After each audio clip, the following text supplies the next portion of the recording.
Welcome to the Game Sense Football Podcast. I'm Ewan, and with me is Nas. Hello. In today's episode, we take a look at the league table in the Premier League, of course, and Man City's 4-game losing streak. Pep Guardiola's first 4-game losing streak ever in his managerial career. And, let's see what's going on there. And also, of course, we can't ignore this, but Ruben Amorim, at the time of recording, is starting on his first day at Man United. So we will talk about Ruben Amorim in the second half of this episode. So do stay tuned. And of course, if you like our content, do drop us a like or a follow, and do check us out on Instagram at Game Sense Football. So Nas, you were in the media previously. Okay. But what career path would you have taken, if not for that? I actually got into TV kind of by accident because I was broke and a freelance job came up. But I had always wanted to be some sort of writer growing up. I think last week also mentioned how I was looking at getting back into writing. But as a kid, I always told my parents that I was going to be an inventor. An inventor? And like I don't know Thomas what I would Edison. Yeah, I guess so. But I mean, I don't know if I have had many light bulb moments. All right. Thanks for that. So now on to the league, I guess. Some results over the weekend, round of Premier League matches. So Liverpool are top, still top. I think that I saw something where Arne Slot has tied the best ever start to a new manager in the league. I think with Goose Hiddink from a while ago with Chelsea. And Chelsea and Arsenal played in, I think, probably the biggest match of the weekend. And they played to a 1-1 draw. And both of them tied on 19 points, I believe, in the league. Chelsea being in third, just above Arsenal, I guess, based on goal difference. Yeah, first time in the top three for a very long time. They also tied on 19 points with Nottingham Forest and Brighton. What is Nottingham Forest doing there, man? Yeah, Forest is the only team to have beaten Liverpool this year. Yeah, incredible. Incredible indeed. And of course, the more incredible news is that Manchester City lost 2-1 to Brighton, and that's the fourth loss in a row. Not all in the Premier League, of course. First one was to Spurs in the League Cup, 2-1. Then to Bournemouth in the Premier League, 2-1 as well. More recently, 4-1 to Sporting, Ruben Amorim's Sporting. Yep. In the Champions League, 4-1. And 2-1, as I mentioned, to Brighton in the Premier League. Incredible. I mean, when was the last time you remember, City actually losing 4 in a row? I don't remember. I had to look it up. Last time they had lost 4 in a row was August 2006. So it's been 18 years. August 2006. Well, under Stuart Pearce. Under Stuart Pearce. Oh, yes. Man. Stuart Pearce. Were they already under Thaksin at the time? Can't remember. I don't think so. I want to say Thaksin came in and appointed Sven-Goran Eriksson, I think. That's the first time since 2006. That's the first time Pep Guardiola has lost 4 in a row. Ever, as manager? Ever. Yeah. In his whole career, there's only been 2 instances where he's lost and conceded 4, and they both came in the Champions League. One was against Barcelona, one was against Real Madrid. Yeah, I'm kind of happy, I guess, that this is happening to them. Yeah, can't hide that fact. But I guess maybe we can break it down a little bit on why this is happening. So I think one big reason, key injuries. I guess that's often seen as an excuse, right? But it's very real, and being United fans, we know that it's very real. Yes. Yep. One of the biggest things that Erik ten Hag had problems with was injuries, and I think in City now, so Rodri's out for the rest of the season. Yep. Ballon d'Or winner Rodri. Yes, so important to the team, right? We've said it before. And now that he's out, they are suffering a little bit. And this coincides with the downward trajectory of Kevin De Bruyne. Yes. Other notable absentees, Jeremy Doku, right? Doku and a lot of defenders. Ruben Diaz, Nathan Mm. Ake, and Manuel Akanji are not fit as well. Kyle Walker apparently can play, but not too fit, Yeah. apparently. Yeah. And then there's Jack Grealish, but whatever, right? Yeah. But slight deviation, but Jack Grealish this season has Mm, created the most number of chances per game of any English player. that's incredible. Yeah. Unless the English players are all underperforming. Maybe. I can't think of a on form English player, so maybe this just that. Yeah, But it yeah, could be. a lot of injuries. The obvious one, obviously, is Rodri, the central midfielder, deep lying Mm, playmaker, and defensive midfielder. Everybody knows how good Rodri is. He is like, we mentioned this before on Game Sense that he's probably one of, if not the best defensive midfielders to have ever played the game, the complete modern mm. day central midfielder.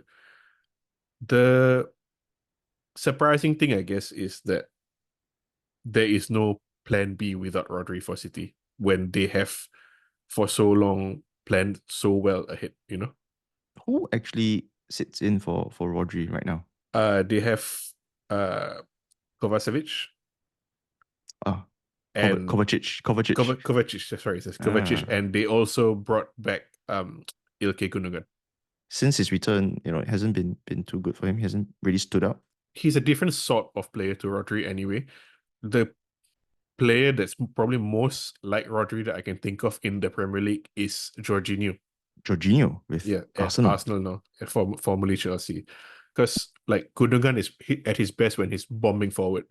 Um, Kovacic is good carrying the ball. Neither of them are good at dictating tempo and controlling the game. They create moments and not control periods. Do you think City would dip into the transfer market in January to try to bolster the squad a little bit? I Rodri's think out that for the whole season, yeah, so it's I kind of think a I thing. think they have to, but the problem is if you are any player now and City come in for you, if you're any sort of quality deep lying playmaker, City come for you thinking, oh yes, Man City, I'm gonna win something, right?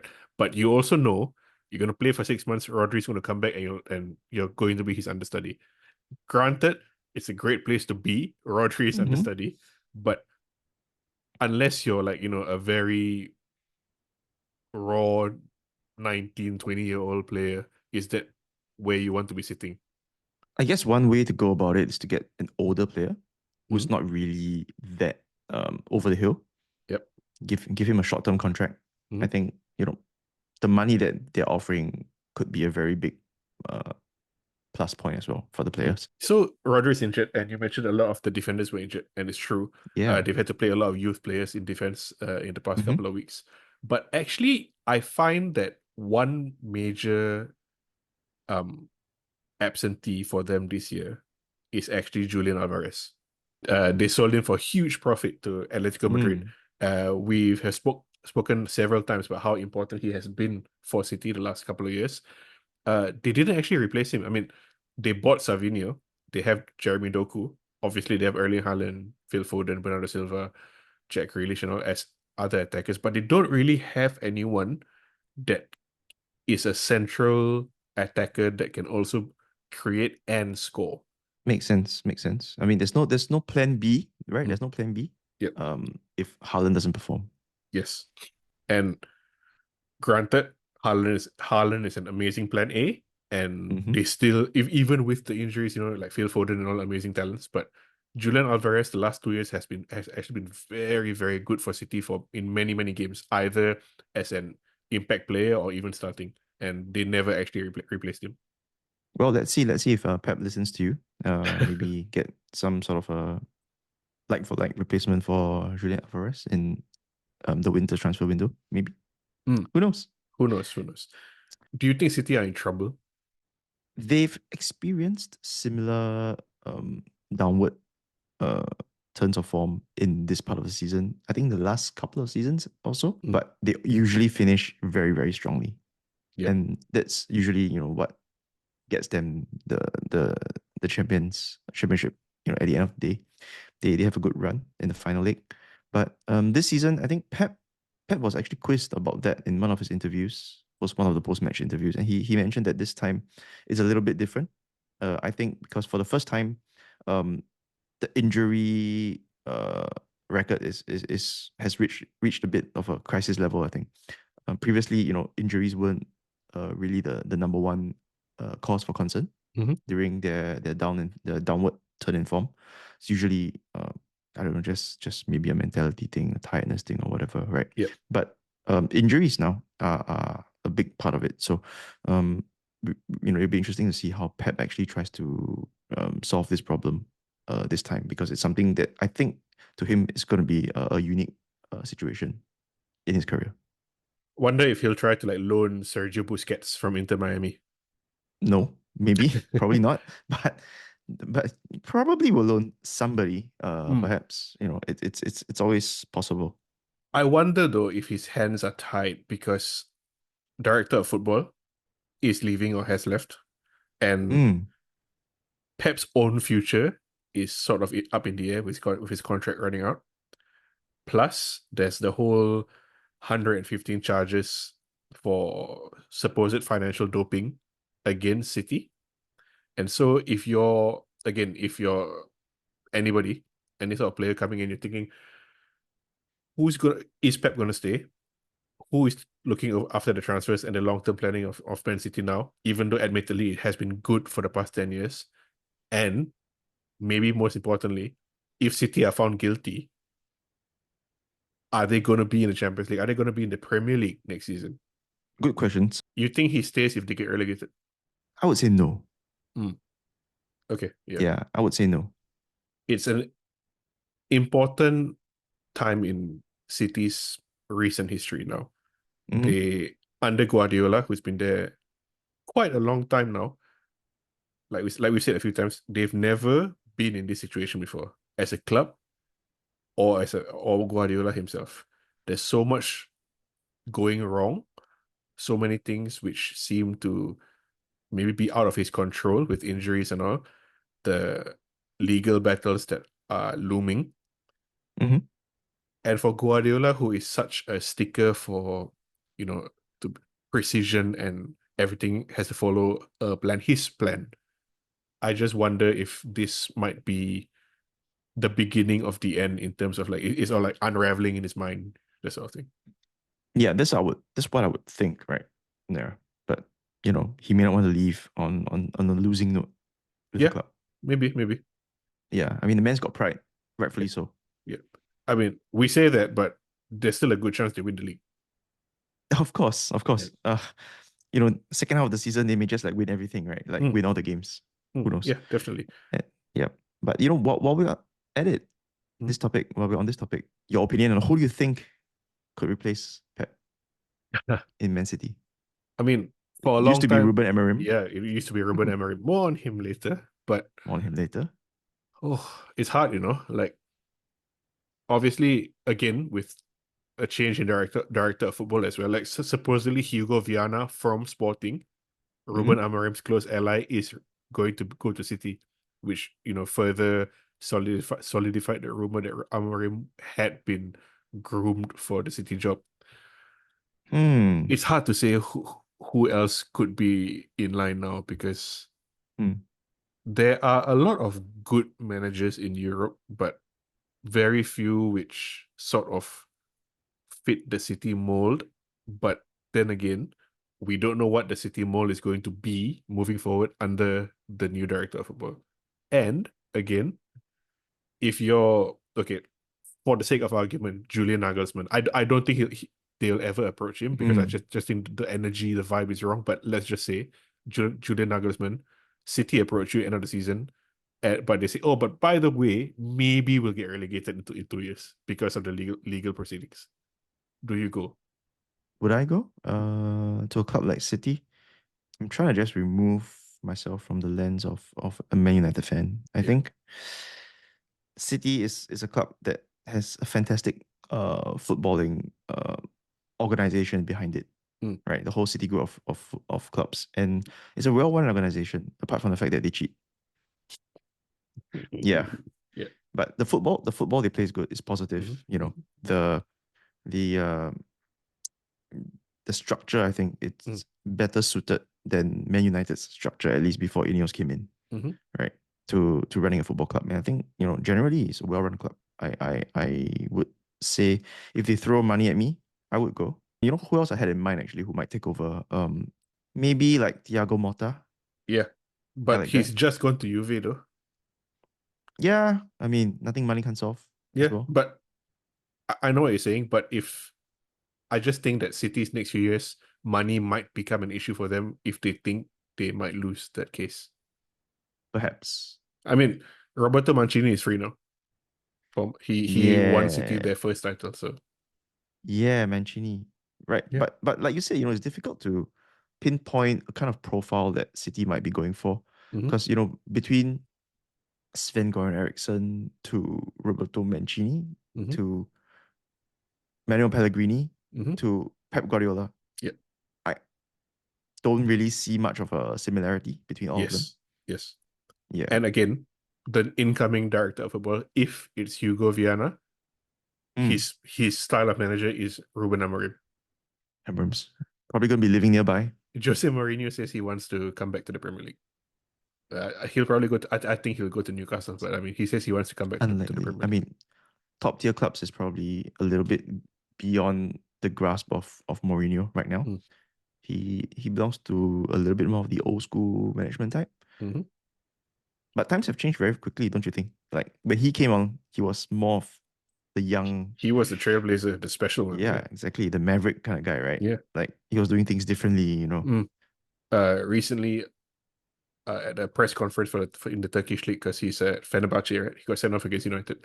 He said something Yes, about how nobody wants to watch the Turkish league because there are no fans. It smells bad and it just looks grey.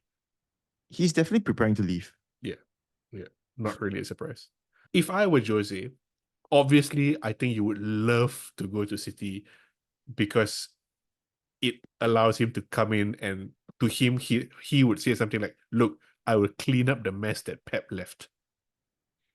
Oh, for sure, For for sure. sure. I They'll mean, never I go mean, for it, but yeah, their relationship has warmed up a little a over little, the yeah. years. Yeah, so maybe he won't say something that direct, but Yeah. it's Jose. We never know. Yeah, yeah. I mean, they'll never go for Jose. I mean, I think again, Hugo Viana is Portuguese, Mourinho, who knows? But yeah.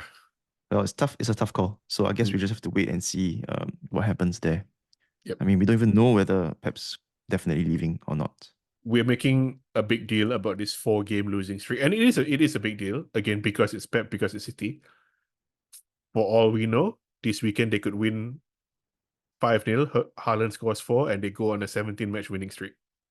But yeah, I mean, it is a big deal because, Man City in some seasons don't even lose 4 games. Yes, exactly. Yeah. Yeah.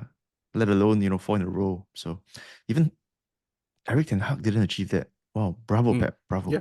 Yeah. Speaking of that, Eric Ten Hag, who got sacked, as we all know, maybe some of us applaud, but his final 6 games are better than Pep's last 6 games and Arteta's last 6 games.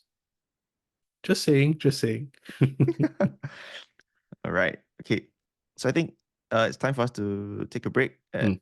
where we are right now. When we come back, do look forward to our episode 38 edition Mm-hmm. of Shenanigans. Shirt nanigans. And of course, we'll be talking more about Ruben Amorim coming to United. So stay tuned.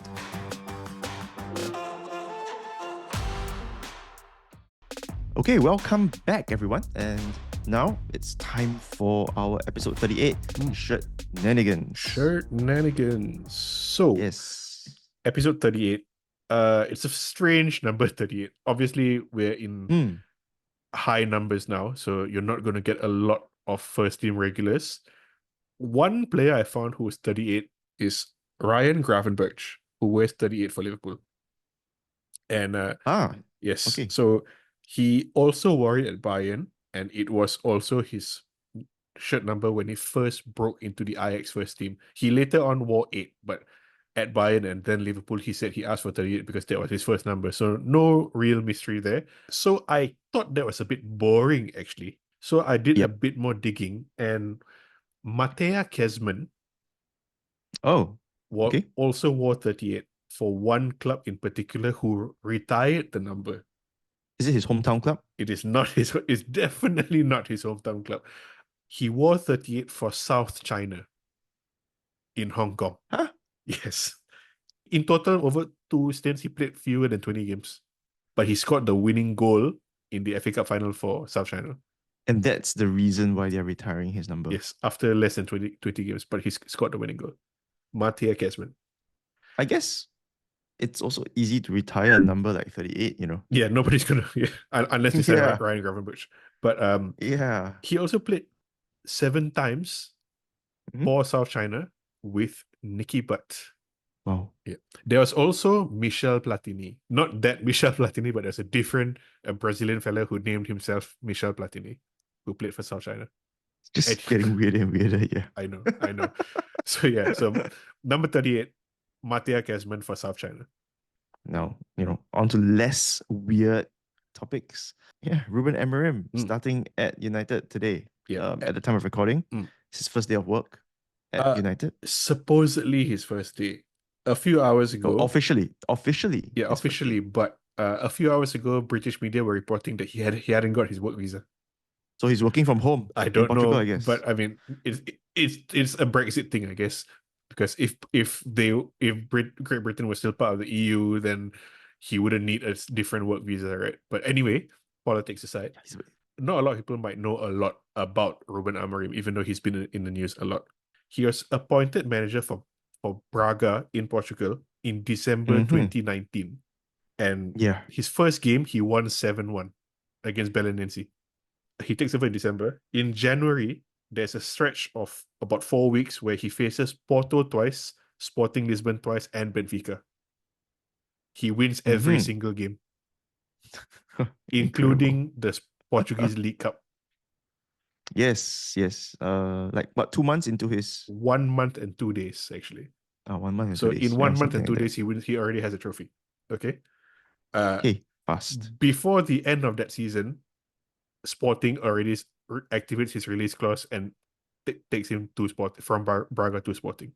Wow, that's fast. Huh? Sporting is historically one of the top 3 clubs in Portugal, but at that time, they had not won the league for 18 years. Firmly third biggest club. Yeah. So he went there, first season, won the league straight away. Yeah.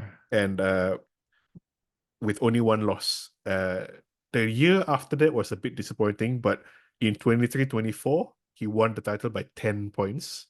And this year so far has won every game. Yeah, we're gonna win the league, man. We're gonna win the league. Yeah. Again, a lot of people, and you also alluded to the fact that they were already the 3rd biggest club, and it's Portugal, and that's true. But since he's been there, one stat is that Sporting have had the highest win percentage of any team across Europe in the top 10 leagues in all competitions. 77% win rate. That's insane. So basically, in the last 3 years or so, 2 years plus, Since March basically. 2020. Oh wow, 4 years. Yeah, so it's better than Bayern, better than City, better than Liverpool, Real, Barca, Juve, anybody. So they are first or second in the Portuguese league for passes, goals, XG, dribbles, defense, presses, everything. Every good stat they are top 2. Wow, makes being a United fan a little bit more exciting, I guess, at this point in time. Yes. Although I have to say that I was excited when Ten Hag took over as well. So. Yeah, I know. That was my next point, because when you look at his description, his profile, he's not Ten Hag wasn't young, but a manager whose first team managerial career is maybe not so long, but who plays a distinct style, takes a traditional giant back to the top, does really well in Europe, nice attacking football, good control, possession based, very similar to Eric Ten Hag. And that's my seed of doubt, you know? Yeah, yeah. Agree on that. And I think you're gonna talk about the way he plays also, almost certainly he's gonna be playing 3-4-3 Yes. formation. Yes. Yeah, don't say that very often. 3-4-3. Proven useful for him so far in Portugal and even in the Champions League, right? Mm-hmm. So I mean they did hammer City. Definitely will take a little bit of getting used to, I think, for the squad to, adjust to this new system. Yes. So I think that's the biggest question. I think it's quite safe to say he will use his favorite 3-4-3 just because he's had like 200 plus games in the Portuguese league and always played that. I don't know how suited our United squad is for the 3-4-3 because so Mm. very quickly in his 3-4-3, obviously three centre backs and the two wide centre backs are responsible for a lot of forward passing and dribbling. There are two central midfielders who are purely defensive. Um, the two wingbacks are obviously in charge of providing width in both attack and defense. Mhm. The two players behind the forward are not wingers. They are very, very narrow, play short passes to the one central striker.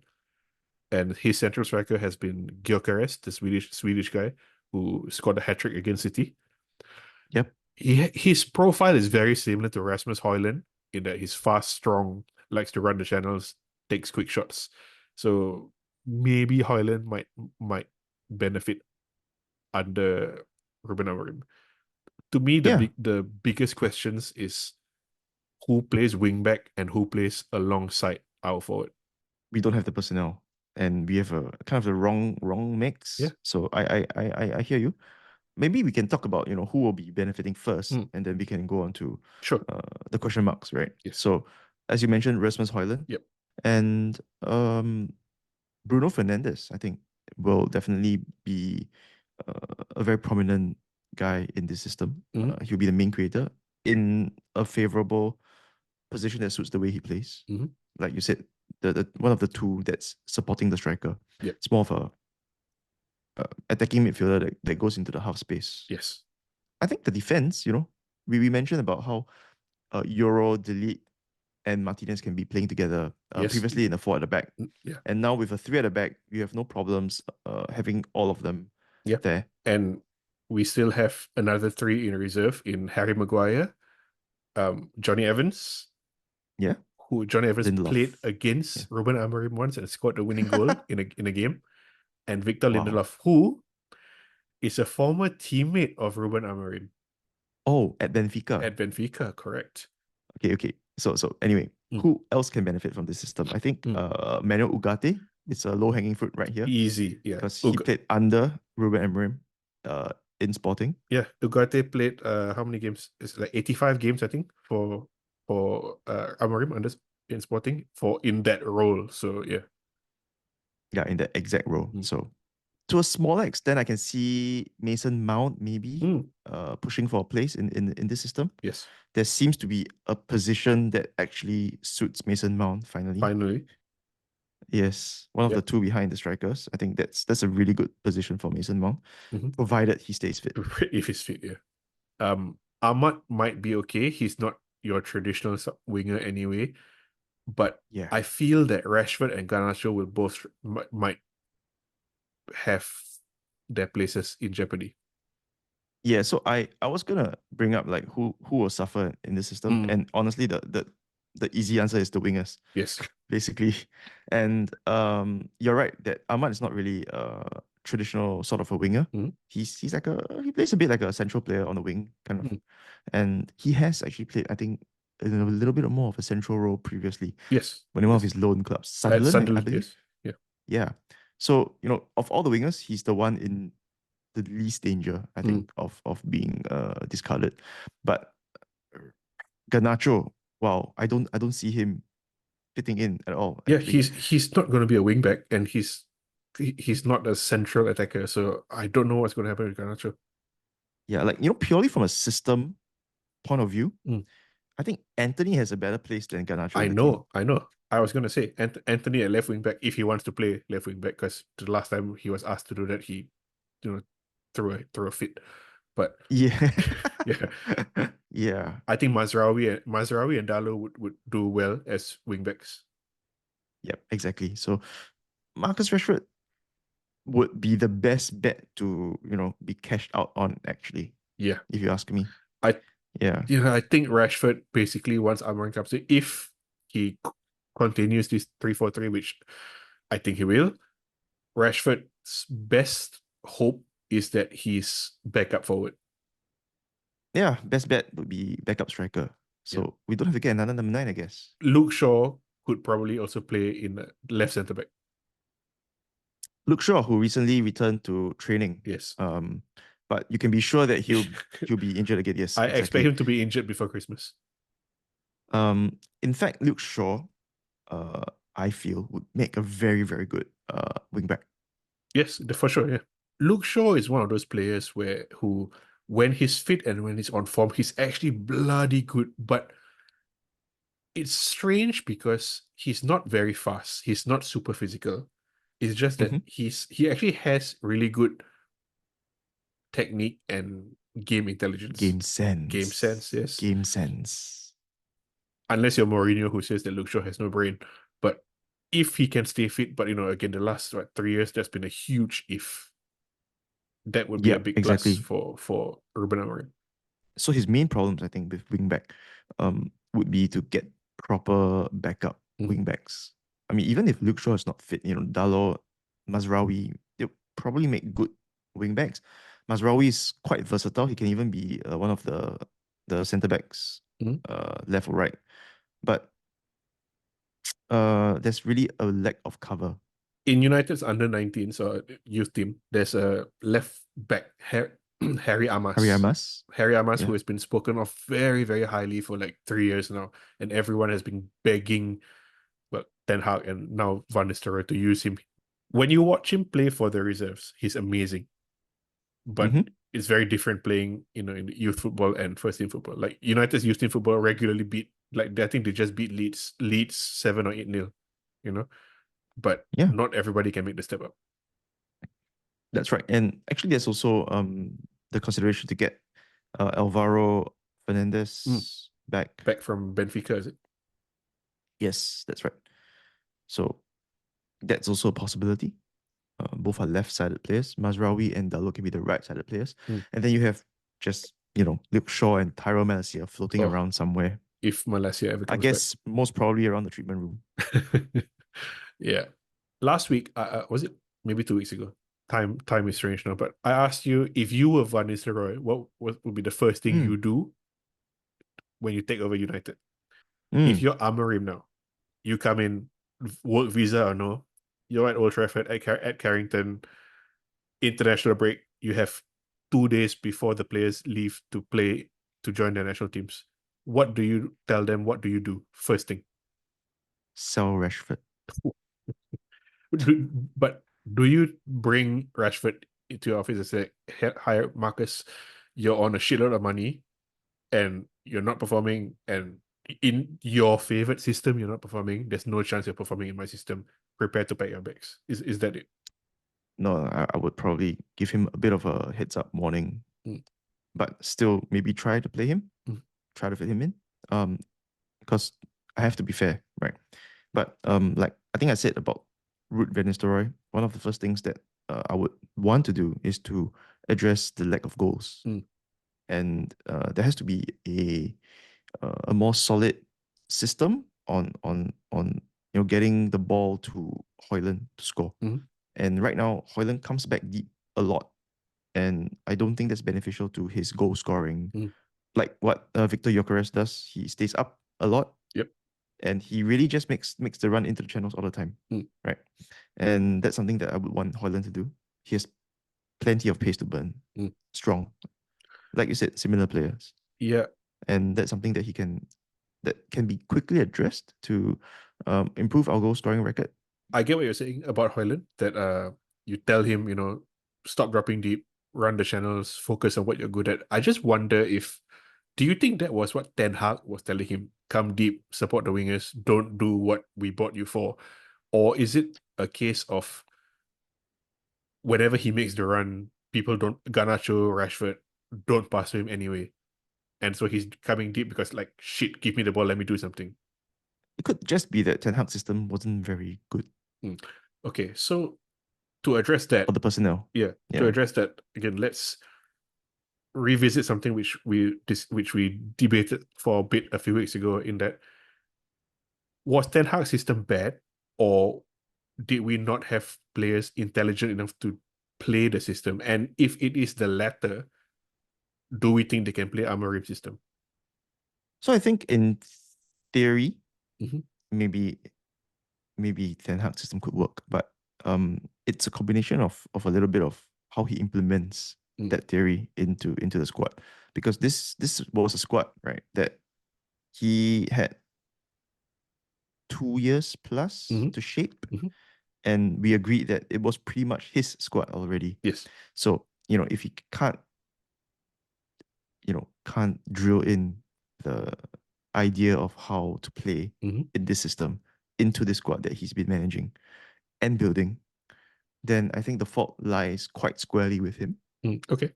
Hopefully you are right, and that we just don't see another Eric Ten Hag. I mean, we may not even see Garnacho anymore with Ruben Amorim now. That's the thing. Maybe. Yeah. He's not gonna play wing back. Yeah, he doesn't have the stamina to play wing back, and he doesn't have the mentality as well. Yeah. Anyway, Did you yeah. So see Garnacho at full time the other day? full time. Yeah. No, I just saw his goal. After we beat Leicester 3-0 at full time, everyone is Oh, applauding. The players are applauding the fans, and Garnacho doesn't applaud. He just stands there looking down. And you can see Bruno and Casemiro, I think, going to him, like asking what's up. And supposedly he tells them that it's hard for him to applaud the fans because he feels the fans don't support him anymore. I guess he hasn't been making very good decisions on the Mm. pitch, which is why there has been a lot of criticism of him lately, Mhm. and maybe that's getting to him a little bit. Yeah. I would think. He is a young player, so Yeah, I think it's Alex Ferguson said that the hardest thing to get from a young player is consistency. I think that's very true.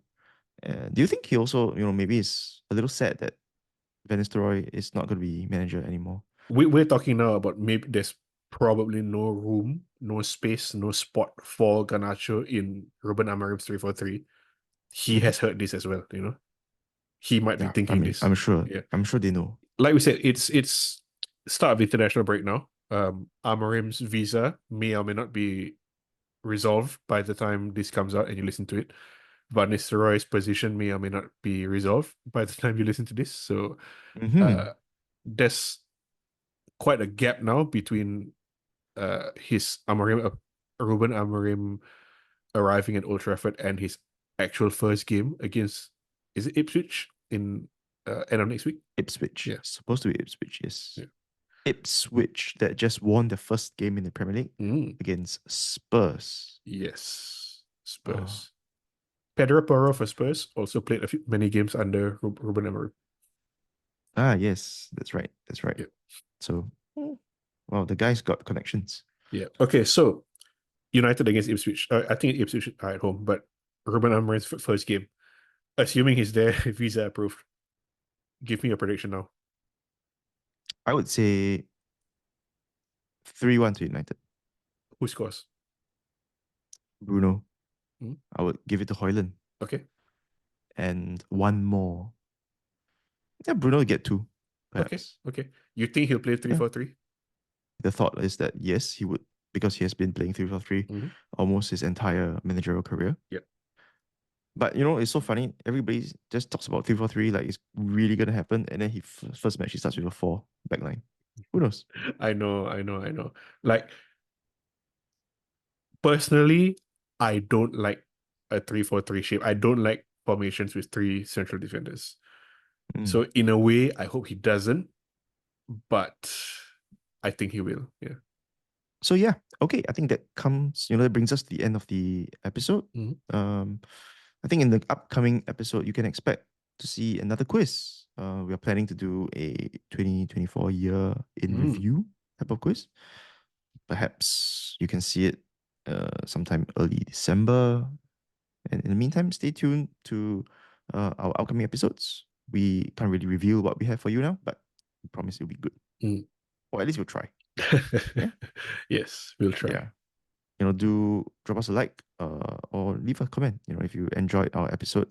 And do drop us an email if you have any suggestions at gamesensefootball@gmail.com and follow us on Instagram at gamesensefootball. So with that, that's the end. And until next time, see ya. See you guys. Now I need to go and invent some quiz questions.